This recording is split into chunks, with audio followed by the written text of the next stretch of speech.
Sometimes the most important lessons in life don't come from the pages of a book, but from something small, something that seems utterly meaningless. An old chair, sitting quietly in the middle of a hallway. A crowd passes by, rushing past like the hectic rhythm of life itself. No one notices, no one touches it, and no one suspects that this very chair is a silent test, subtle, yet full of meaning. Until the girl appears. Today's story isn't about a hero, nor is it about some grand, glorious victory. It's about an ordinary person who dared to do the right thing when no one else cared. And maybe, just maybe, that's when the real difference begins. On a Monday morning, the sky was crystal clear, as if freshly washed by a gentle rain the night before. The small village school began its new day like any other, with hurried footsteps, cheerful chatter from the children, and the ringing of bells signaling that class was about to start. But something unusual had appeared that morning. Right in the middle of the main hallway, the one hundreds of students passed through each day, an old wooden chair lay toppled over, one leg broken, as if someone had abandoned it there. No one knew that the principal himself, a quiet, middle-aged man known for his calm demeanor and few words, had placed the chair there at the crack of dawn. He told no one. No announcements, no explanations. He simply set it down, then stepped back to the second-floor window, watching silently. To him, this wasn't a trap. It wasn't a joke. It was a test, but not of intelligence and not of textbook morality. It was a test of action, the truest reflection of who we are when no one is watching and when there's nothing to gain. Groups of students passed by. Some frowned, annoyed by the obstacle in their way. Some muttered things like, "This school is always a mess." A few older students even tried nudging the chair aside with their foot, but it was heavier and more awkward than expected. So they gave up. Others simply walked around it, unbothered. But still, no one stopped. The principal smiled. Not a smug smile, but a soft, knowing one. He'd seen reactions like this before. He understood that, in life, most people aren't cruel. They're just busy or numb from habit. And sometimes it takes a small act, done in the midst of all that rushing, to reveal something truly valuable. So he stayed there, quiet amidst the blur of footsteps, waiting to see if today someone would stop. The sun gradually rose higher, casting its golden warmth across the small school's main hallway. More students began pouring in from every direction, their laughter and chatter blending into a bright, bustling morning symphony. Yet the broken chair remained silent, out of place amidst the steady stream of feet rushing past. A group of older students approached. One boy stopped short, frowning as he noticed the obstacle. "Geez, who leaves a chair right here? Someone's gonna trip and break their neck."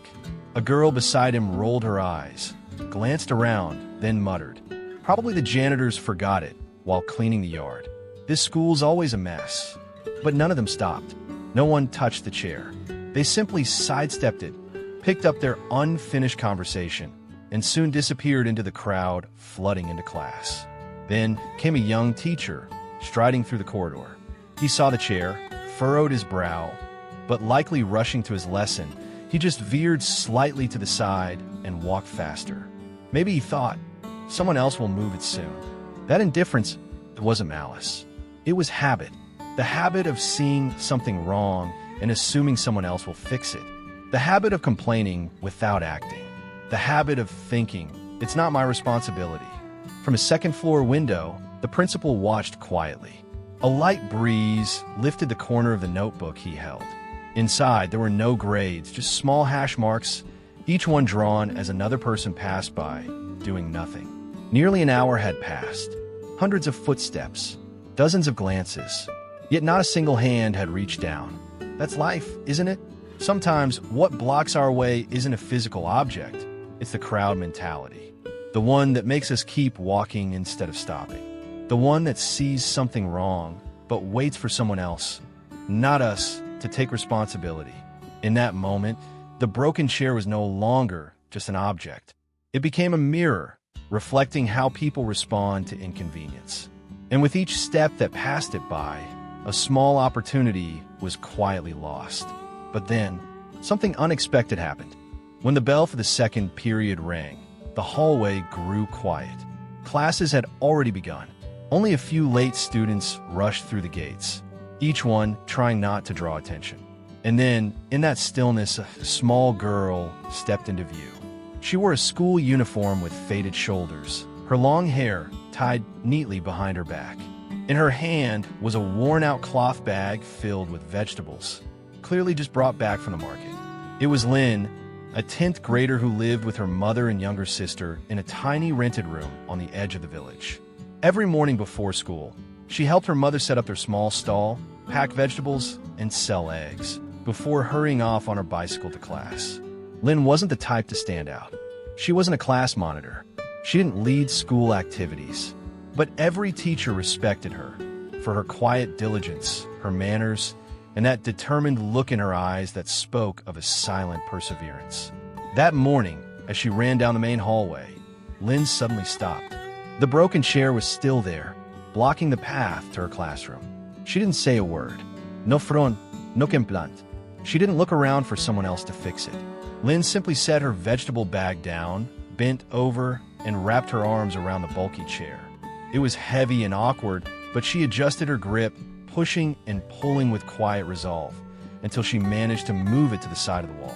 She clapped the dust off her hands, offered the smallest smile, a smile no one saw, then picked up her bag and hurried off to class. No press, no audience, no expectation of reward, just something that needed to be done. So she did it. From above, behind a dusty window pane, the principal was still there. But this time, he gently closed a notebook in his hand. He didn't mark anything. Instead, he exhaled a quiet breath of relief, as if what he had been waiting for had finally arrived. Not the smartest student, not the most popular one, but a girl who might seem invisible in a crowd, and yet carried a light of her own, a light that came from honest, quiet action. That girl would never know that her simple gesture had changed a dull morning and stirred something far more powerful, a renewed faith in the goodness that still exists. Silent, but steadfast, the class went on like any other day. Lynn sat in the back row, diligently taking notes, her eyes focused with a seriousness that made it seem as though every word she wrote was a thread in the fabric of her future. No one in the class knew that. Just minutes earlier, she was the one who had moved the broken chair from the hallway. She didn't say anything about it, because to Lynn, it wasn't worth mentioning. Just a small thing, something anyone could have done if they'd simply paid attention. But someone had noticed. At the end of the lesson, an office staff member came knocking at the classroom door. He spoke quietly to the homeroom teacher, then glanced over at Lynn and gave a slight nod. The whole class was puzzled. So was Lynn. She was being called to the principal's office, something that had never happened in all her time at the school. When she stepped inside, the principal was standing by the window. The afternoon sun slanted through the glass, casting a warm, contemplative glow over his face. On the table, the broken chair had been replaced with a new one, but in the center sat a small cardboard box, tied with a blue ribbon. He turned to her and smiled. "You were the one who moved the chair this morning, weren't you?" Lynn nodded awkwardly, still unsure why such a small act had led to all this. The principal invited her to sit, then gently slid the box toward her. "This gift is for you, not because you moved the chair, but because you chose to act when no one else did. Sometimes, the kindest thing is simply doing the right thing, even when no one asks." Lynn opened the box. Inside was a handwritten letter and a scholarship award worth several million dong, enough to cover part of her tuition and living costs for the next semester. She stared, stunned, her eyes welling up with tears. For the first time, her quiet act had been seen, acknowledged, and more than that, valued. The principal hadn't just given her a reward. He had passed on a message. You don't need to stand out to be remembered. Just live with kindness. Every good deed, no matter how small, leaves a mark on this world. And sometimes it's the quiet ones who end up changing a day, or even a life. Lynn stepped out of the office with eyes brighter than when she'd walked in. Not because of the gift, but because, for the first time, she truly understood that even the smallest thing she did mattered. That afternoon, when the last of the students had gone home, The setting sun cast golden rays down the quiet hallway. The broken chair, once blocking the way, had now been repaired. In its place was an open patch of sunlight, as if nothing had ever stood there. But for few people, that small moment had left a lasting mark. The principal still stood by the window on the second floor, his gaze following the branches gently swaying in the wind. He wasn't holding his notebook today. There was nothing more to write. Instead, he simply smiled to himself, a quiet smile of contentment, as if reminded of something he had almost forgotten, that there are still young people in this world who act without waiting for instructions, who do the right thing, even when no one is watching. And Lynn, the quiet girl, rode her old bicycle home, her cloth bag lighter than in the morning, but her heart fuller than ever, not because of the scholarship or the principal's kind words, but because of something warmer, the feeling that what she did, no matter how small, had helped make the world just a little bit better. Lynn's story wasn't loud. No trumpets, no fireworks, but spread, quietly, through a teacher's story in the staff room, through the admiring glances of classmates, and through the silent reflection of those who had once walked past that broken chair and done nothing. This world doesn't change because of those who only complain. It changes because of those who bend down, roll up their sleeves, and choose to act. And sometimes, instead of asking, "Why isn't anyone doing something?" ask yourself, "If not me, then who?" That broken chair was just a test, a simple symbol, a reminder that every day, life places many broken chairs in our path. They come in the form of inconveniences, wrongs left unattended, or problems waiting for someone to step up. You can walk past them like everyone else. Or you could be the one who stops. You don't need to be a hero. You don't need to be the best. You just need a kind heart, willing hands, and a little courage to do things differently. Because sometimes, from a single quiet choice, an ordinary day becomes a story that inspires the world. In life, we don't always get the chance to do something grand, but we always have the chance to do what's right, even if it's something small. The broken chair in that hallway wasn't just an obstacle. It was a mirror, reflecting the hearts of those who pass by.